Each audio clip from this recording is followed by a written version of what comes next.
It sounds like we're worshipping at the altar of Tom Cruise, because we are, because he's a master filmmaker now. He's up there with Spielberg.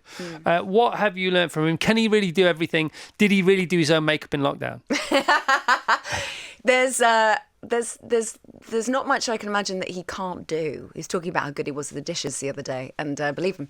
I think he's wanted to make movies since he was 4 years old. Yeah. And the remarkable thing about him is that he just worked towards it. Every step he took was in the direction of how can I study my craft? And so at 19, when he was making Taps, he, instead of going out and having fun, he did do that, but most of the time he was going, okay, what does a focus puller do? Yeah. Let me sit in that production meeting and work out what lenses are and how lighting affects the mood of something, or how sound affects our emotional response to what we're watching.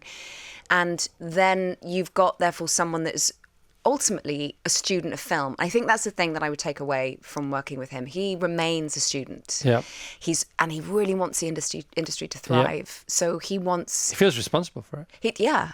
Because he's kind of, when we were making this in the pandemic, the industry was on its knees in terms of the fear of cinemas. Yeah, would people ever go back to the cinema? Yeah, and he was like, they will. We have to just do it right. It's up to us to make them want to go. Make this a spectacle that they go, it's worth leaving your house and coming and having that collective experience.